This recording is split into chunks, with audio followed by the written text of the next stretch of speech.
ത്രിയേക ദൈവത്തിൻ്റെ തിരുനാമത്തിന് മഹത്വം ഉണ്ടാകട്ടെ.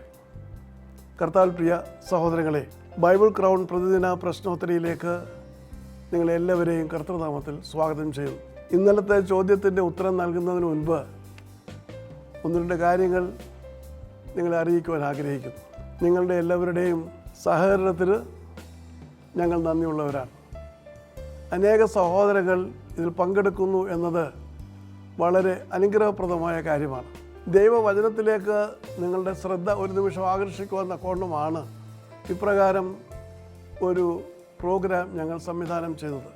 പലപ്പോഴും ഉത്തരങ്ങൾ 2-3 മണിക്കൂർ കഴിഞ്ഞ് ലഭിക്കുന്ന അവസ്ഥയും ഉണ്ടായിട്ടുണ്ട്. അപ്പോൾ ഉത്തരങ്ങൾ കണ്ടുപിടിക്കുവാൻ തക്കവണ്ണം നിങ്ങൾ നടത്തുന്ന പരിശ്രമമാണ് അതിൽ നിന്നും ഞങ്ങൾ മനസ്സിലാക്കുന്നത്.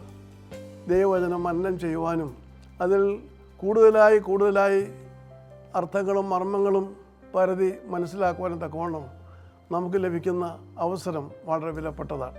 എത്രമാത്രം ദൈവവചനം ധ്യാനിക്കുവാൻ കഴിയുന്നുവോ അത്രമാത്രം നാം ദൈവവചനത്തോട് പ്രതിബദ്ധത കാണിക്കുമ്പോഴാണ് ദൈവത്തിൻ്റെ സാന്നിധ്യവും അനുഗ്രഹങ്ങളും നമുക്ക് അനുഭവമാക്കുവാൻ കഴിയുന്നത്.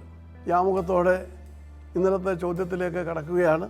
ചെന്നായ് കുഞ്ഞാടിനോട് കൂടെ പാർക്കും, പുള്ളിപ്പുലി കോലാട്ടിൻ കുട്ടിയോടുകൂടെ കിടക്കും, പശുക്കിടാവും സിംഹക്കുട്ടിയും കൊഴുത്ത മൃഗവും ഒന്നിച്ചു പാർക്കും.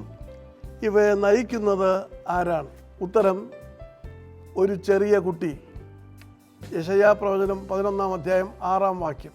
ഇത് മശിഹ രണ്ടാമത് കടന്നു വരുമ്പോൾ ഉണ്ടാകാൻ പോകുന്ന സുവർണ കാലഘട്ടത്തെ ചൂണ്ടിക്കാണിക്കുന്ന അവസ്ഥയാണ്. എങ്ങും സമാധാനം, സ്നേഹം, സന്തോഷം വ്യാപരിക്കുന്ന അതിമനോഹരമായ അവസ്ഥ. ഇന്നലത്തെ വിജയി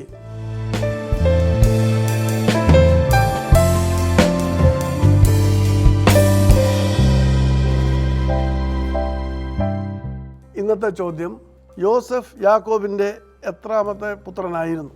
ചോദ്യം ആവർത്തിക്കുകയാണ്. യോസഫ് യാക്കോബിൻ്റെ എത്രാമത്തെ പുത്രനായിരുന്നു? ഉത്തരങ്ങൾ അയച്ചു തരിക. ദൈവം നമ്മെ അനുഗ്രഹിക്കട്ടെ. താഴെ കൊടുത്തിരിക്കുന്ന വാട്സാപ്പ് നമ്പറിൽ നിങ്ങളുടെ ഉത്തരങ്ങൾ അയയ്ക്കുക.